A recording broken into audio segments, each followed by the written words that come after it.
हमारे जीवन का सबसे बड़ा स्कैम क्या है, धोखा क्या है, ये महात्मा विदुर अपनी नीति में बता रहे हैं। वे कहते हैं कि पशु बोलना चाहता है, वाच मिच्छन्ति पशु। हमारे अनुसार अगर पशु की कोई इच्छा रही होगी तो वो बोलने की होगी, वो हमसे बात करना चाहेगा, वो बताना चाहेगा अपने शोषण की कहानी कि हम उसका शोषण कैसे करते आए हैं।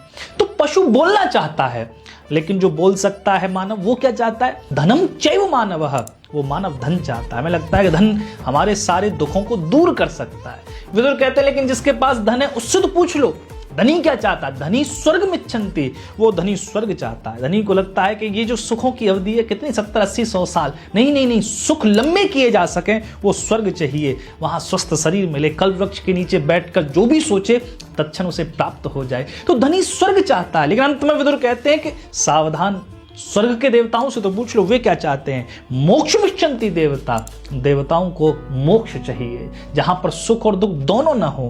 क्यों? क्योंकि सुख अगर बीते ही नहीं तो एक तरह का दुख बन जाता है। तो विदुर अपनी नीति में बस यही बताना चाह रहे हैं कि पशु बोलना चाहता है, बोलने वाला मनुष्य धन चाहता है, धनी स्वर्ग चाहता है, स्वर्ग के देवता मोक्ष चाहते हैं। बस तुम जहां हो वहां से सुखी नहीं हो, तुम्हें कहीं और पहुंचना है, कहीं और की दौड़ है, कुछ और पा लेने से तुम सुखी हो जाओगे, ये मान कर बैठे हो। यही सबसे बड़ा स्कैम है। क्यों? अपने जीवन को पलट कर देखो। सालों पहले क्या कुछ नहीं चाहते थे, क्या कुछ नहीं मिला, तुमने चाहा था, कुछ मिल गया, लेकिन मिलते ही उसका मूल्य खो गया। फिर तुमने अपना निशाना किसी और चाह पर लगाया, वो भी मिला, लेकिन उसको मिलने के बाद भी मन रीता का रीता रह गया। यही सबसे बड़ा धोखा इस जीवन का कि चाह की चिंता कभी नहीं मिटने वाली। इसलिए जहां हो जैसे हो वहीं जाग जाओ, फिर यह अस्तित्व तुम्हारे लिए चमत्कार बन जाएगा और तब तुम कह पाओगे आनंद अमार जात, उत्सव अमार गोत्र, मैं आनंद हूं और इस त्रिलोकी का उत्सव मेरे भीतर बज रहा है,